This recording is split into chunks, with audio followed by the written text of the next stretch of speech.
ఏమంటే ఇది 2 రాష్ట్రాల క్రైస్తవుల సమస్య. లక్షలాది మంది దీని మీద ఇంత ఆందోళన చెందుతూ ఉంటే మేము ఓన్లీ ఫ్యామిలీకి మాత్రం చెప్తాను రూల్స్ మాట్లాడారంటే అది పక్కా నిర్లక్ష్యం. ఈ కేసు యొక్క తీవ్రత కానీ ఈ కేసు యొక్క సున్నితత్వం కానీ ఏమాత్రం తెలియని పోలీసులు ఆ రోజున అక్కడ డ్యూటీ చేశారు. సాయంత్రంకి వచ్చేటప్పటికి ఇది ఇగో 2 ఫుటేజ్ చూపించారు మాకు. ఓకే, అది ఆయన కొవ్వూరు టోల్గేట్ దాటాడు అన్నారు. చూశాను, కరెక్టే. కొవ్వూరు టోల్గేట్కి ఇన్సిడెంట్ జరిగిన ప్లేస్కి 10 కిలోమీటర్లు ఉంది ఎగ్జాక్ట్. ఆయన బండి మీద 60లో వస్తే ఖచ్చితంగా 10 నిమిషాలుగా అక్కడికి వచ్చేస్తారు, అది కరెక్టే. ఆ 10 నిమిషాల తర్వాత అక్కడ యాక్సిడెంట్ 11:42కి సీసీ రికార్డ్ అయింది, బండి పక్కకి వెళ్ళిపోయినట్టు. సో దారిలో ఏమీ జరగలేదని నమ్మాం మేము. పోలీసు వారు కూడా ఇదిగో ధూళి రేగిందండి, ఇది యాక్సిడెంట్ అండి అన్నారు, అది నమ్మాం. నమ్మిన తర్వాత ఎవరో ఆందోళన పడకండి, ఇది చూడడానికి అలాగుంది, ఇంకా ఎంక్వైరీ జరుగుతుందని ప్రజలందరినీ శాంతపరిచాం మేము. మీకు ఏమైనా ఆటంకం కలిగించామా?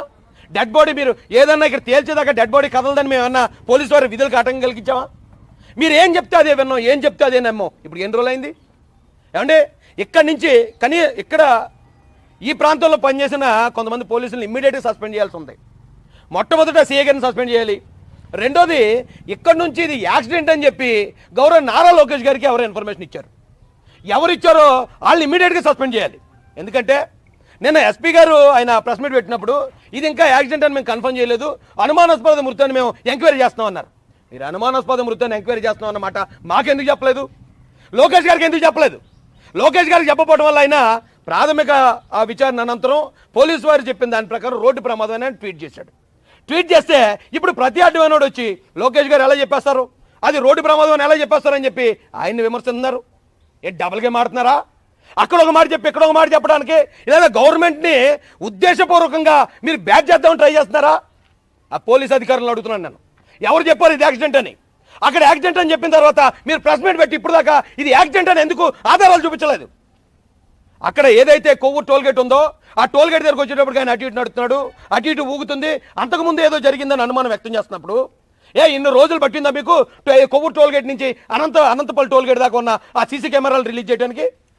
అనంతపల్లి టోల్గేట్ దగ్గర ఇతను అలాగే వచ్చాడా? ఆ బ్లింకర్ వెలుగుతుందా, హెడ్లైట్ వెలుగుతుందా, అది బయటపడడానికి ఏమైందా మీకు?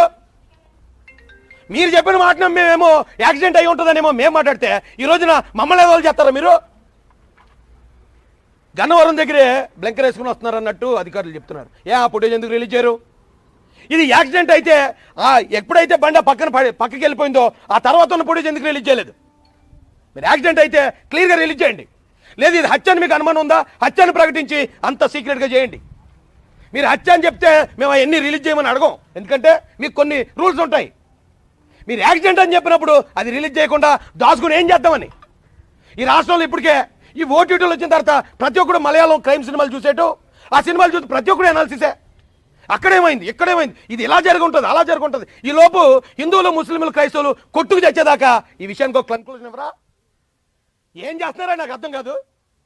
ఇది కావాలని ఇంటెన్షనల్గా ఈ గవర్నమెంట్ని మమ్మల్ని బ్యాట్ చేయాలని ప్రయత్నిస్తున్నారు. నేను ఇది ఒక పాస్టర్ గారు అని చెప్పి వచ్చానండి. పాస్టర్ మీద నాకు గౌరవం. ఆయన ఎలా చనిపోయారంటే ఏమో వెనకాల ఏమన్నా కాన్స్పిరసీ ఉందేమో, లేదా నిజంగా యాక్సిడెంట్లో చనిపోయారేమో. నాకు చెప్పడం అయితే యాక్సిడెంట్ అని చెప్పారు, కానీ అక్కడికి వచ్చి చూసిన తర్వాత అందరూ అనుమానాలకి తావిచ్చేలా ఉంది కదా పరిస్థితి. ఆ పరిస్థితులు అలా ఎందుకు వచ్చాయి, వీళ్ళ అనుమానాలు ఏమేమి వ్యక్తం చేస్తున్నారు, దానికి ఈ పార్టీకే క్లారిటీ ఇవ్వాలి కదా. అంటే దీన్ని ఇంకా ప్రతిపక్ష పార్టీలో లేకపోతే కేంద్రంలో ఉన్న పార్టీలో ఇవన్నీ వచ్చి ధర్నాలు రాస్తారోకలు చేసి ఈ మత గొడవలు జరిగేదాకా కళ్ళు అప్పగించి చూస్తారా?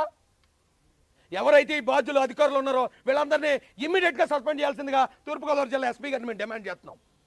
వీళ్ళని అర్జెంట్గా సస్పెండ్ చేయండి. వీళ్ళు ఒకవేళ ఇప్పటిదాకా ఏదైతే ఆ సీఏ గారు కానీ ఈ తప్పుడు ఇన్ఫర్మేషన్ ఇచ్చిన వాళ్ళు కానీ ఎవరైతే ఉన్నారో వాళ్ళు ఈ ఎంక్వైరీలు ఉంటే ఖచ్చితంగా ఎంక్వైరీ తప్పుదో పడుతుంది.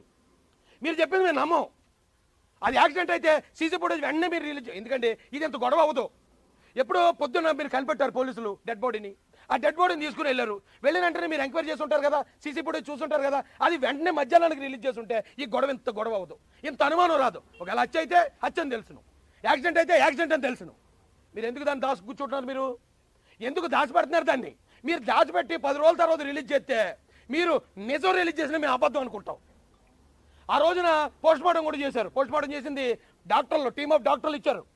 బంధువుల తరపున డాక్టర్ ఉన్నాడు, బంధువుల తరపున పెద్దలు ఉన్నారు, బంధువులు ఉన్నారు, సాక్షులు ఉన్నారు. సాక్షులు ఉన్నప్పుడు ప్రాథమిక విచారణ, ప్రాథమిక నిర్ధారణ ఇప్పుడు దాకా ఎందుకు చెప్పలేదు మీరు? నిజంగానే కర్రలిచ్చి కొట్టినట్టు ఏమైనా ఉందా? కత్తులిచ్చి పడుతున్నట్టు ఉందా? ఆయన యాక్సిడెంట్లో చనిపోయినట్టుందా, అనుమానాస్పదంగా కొట్టి చంపినట్టుందా, ప్రాథమిక నిర్ధారణ మీరు బయటకి ఇచ్చుంటే ఈ రోజున రాష్ట్రం ఇన్ని అవమానాలు పడదు. మా గవర్నమెంట్ మీద వేసేస్తున్నారు. ఇది చంద్రబాబు నాయుడు గారికి ఏం పని, లోకేష్ గారికి ఏం పని, రాజేష్ మాసానికి ఏం పని దీన్ని తప్పుదారి పట్టించడానికి? అరే ఆయన నా స్నేహితుడు, నేను పాస్టర్లు అంటే గౌరవిస్తాను. నేను పాస్టర్ల తరపున నిలబడడం వల్ల ఎంతో కోల్పోయినోడిని. క్రైస్తవుల తరపున పోరాటం ద్వారా నేను జైలుకి వెళ్ళి వచ్చాను. రాజమండ్రిలో మీద హత్యా ప్రయత్నం జరిగింది. వీళ్ళ తరపున మాట్లాడటం వల్ల నా ఎమ్మెల్యే టికెట్ కూడా వదులుకున్నాను నేను. అలాంటి నన్నే ఈ రోజున తప్పుడుగా చిత్రీకరించే పరిస్థితి ఎందుకు వచ్చింది? పోలీసు ఇచ్చిన ఇన్ఫర్మేషన్ నేను అక్కడ చూసింది అది నిజం అనుకుని 90% జనాలు ఆందోళన పడకూడదని మేము చెప్తే మీరు ఆడుకుంటారు. ఇంకా మేమేమో బూతులు తింటాం మీ గురించి, మీరు మాత్రం డ్యూటీ చేయకుండా ఆడుకుంటారా? ఇమీడియట్గా దీని మీద ఈరోజు సాయంత్రానికే విజయవాడ నుంచి ఎక్కడెక్కడ ఎలా దాటుకుంటూ వచ్చాడు, ఆయన క్రాస్ చేసి ఇక్కడ క్రాస్ చేసిన రెడ్ కార్ ఎవరిది, ఆ రెడ్ కార్ ఎక్కడి నుంచి వచ్చింది, ఆ రెడ్ కార్ గుద్దిందేమో మాకు డౌట్ ఉంది. ఆయన పడిపోయిన తర్వాత ఆ తర్వాత ఒక గంట తర్వాత 10 మంది వెళ్ళి ఆయన కొట్టి చంపి ఆయన మీద ఈ బుల్లెట్ పెట్టారని మాకు డౌట్ ఉంది. ఈ కొవ్వూరు టోల్గేట్ ముందు ఆయన మీద దాడి జరిగి ఆయన హెడ్ ల్యాంప్ని కావాలనే పగలగొట్టారని డౌట్ ఉంది. ఈ డౌట్లన్నీ క్లియర్ చేయాల్సింది పోలీసు వారు. మేమేమో మీ గురించి మేము మాట్లాడుతూ ఉంటే మీరేమో నిమ్మక నీరెత్తినట్టు కూర్చుంటే ఏం చేద్దామని? ఏ గవర్నమెంట్ మీద ఏమైనా పగబట్టారా? ఇమీడియట్గా దీనికి సంబంధించిన వాస్తవాలు ఈవేళ సాయంత్రానికే కావాలి. దీని మీద ఇప్పుడు దాకా నిర్లక్ష్యం వహించిన ప్రతి అధికారిని సస్పెండ్ చేయాలి. లేకపోతే ఈ ఈ ముద్ర ఏదైతే ఉందో, ఈ చిలవల పొలవలు ఏవైతే ఉన్నాయో ఇది ప్రభుత్వం మోయాల్సి వస్తుంది.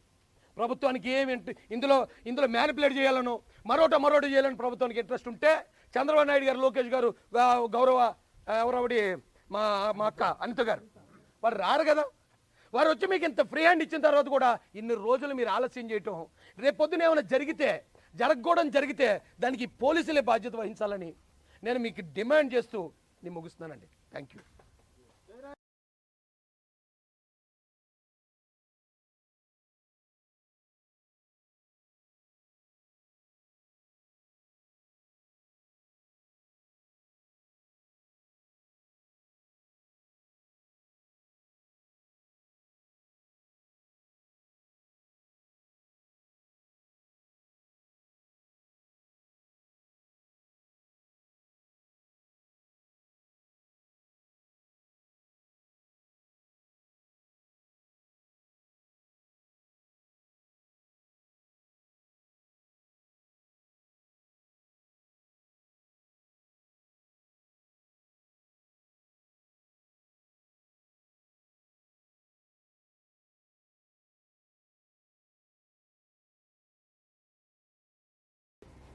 అంత్యక్రియలు జరిగే వరకు మేమంతా చాలా బాధ్యతగా వ్యవహరించాం.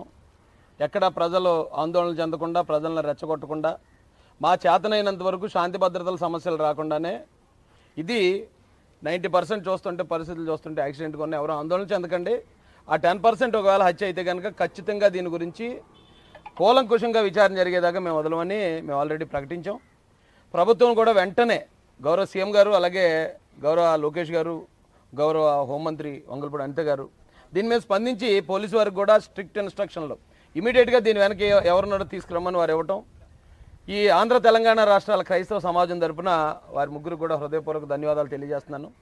అయితే మేము మొన్నటి నుంచి గమనించింది, నేను ఈరోజు దాకా ఎందుకు మాట్లాడలేదంటే ఆయన అంత్యక్రియలు శాంతియుతంగా జరగాలి, నేను కూడా దీని గురించి ఇది ఏమైనా హత్య లేకపోతే ఎవరైనా చంపారనే అనుమానాలు వ్యక్తం చేయడం ద్వారా ఇది శాంతి భద్రతల సమస్య వస్తుందనే ఉద్దేశంతోనే మేము చాలా హుందాగా వ్యవహరించామండి ఈరోజు దాకా.